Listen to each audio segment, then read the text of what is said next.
Price Lord. இன்றைக்கு YONO பற்றி தான் பார்க்க போகிறோம். தேவனுடைய திட்டத்திற்கு கீழ்ப்படியாமல் அவர் தர்சீசுக்கு ஓடி போக துணிந்து கப்பலில் ஏறாரு. தேவன் சொன்னது நினைவில் போட்டு உங்களுடைய பாவம் தேவனுடைய சமூகத்தில் இட்டுட்டு நீங்கள் மனம் திரும்புங்க, இல்லைனா அழிச்சு போடுவாருன்னு சொல்கிறாரு. ஆனால் இவர் என்ன பண்ணுறாருன்னா தேவனுடைய சமூகத்தை விட்டு விலகி விடுறாரு.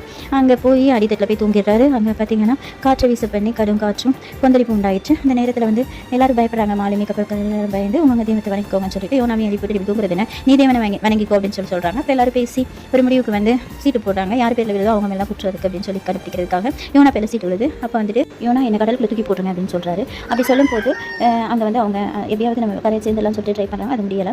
அப்போ முடியலைங்கிறதுனால யோனாவை தூக்கி கடலுக்குள்ளே போடுறாங்க. தேவன் அங்கே ஒரு மீனுக்கு கட்டளை இருக்கிறாரு. யோனா கடலுக்குள்ளே விழும்போது அந்த மீன் வயிற்றுக்குள்ளே போகிறாரு. அங்கே போனதுக்கு பிறகு அவர் தன்னுடைய தப்புதங்களை உணர்ந்தவர் தேவனுக்கு மன்னிப்பு கேட்குறாரு. எனக்கு காப்பாற்றுவோம், இல்லைனா எனக்கு கொன்று போடுன்ற மாதிரி. அப்போ தேவன் அவரை அவருடைய ஜெபத்தை கேட்டு கடல் கரையில் அந்த மீன் காக்கும்படி செய்கிறாரு.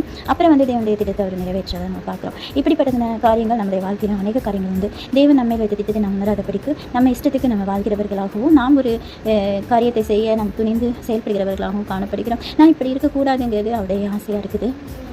இதுபோல் நாம் அநேக காரியங்களை மீறி நடக்கிறவர்களாக இருக்கிறோம். அதனால் அநேக பாடுகளும் உபத்திரவங்களையும் நாம் சந்திக்க வேண்டியதாக இருக்கிறது. தேவன் நம்மோடு இருந்தால் நாம் சமாதானத்தோடு வாழ முடியும் என்பதை நாம் உணர்ந்து கொண்டு அவருடைய திட்டத்திற்கு நாம் ஒப்புக் கொடுத்து அவருடைய சித்தம் செய்வோம். அவர் நிச்சயமாக நம்மை மேன்மைப்படுத்தி ஆசீர்வதிக்க வல்லவராக இருக்கிறார். நாம் துணிந்து தேவனுடைய நாமத்தை மகிமைப்படுத்துவோமானால் தேவன் நம்மை மகிமைப்படுத்தி நம்மை கனப்படுத்துகிறவராக இருக்கிறார். கர்த்தர் தாமே உங்களை ஆசீர்வதிப்பாராக. ஆமென்.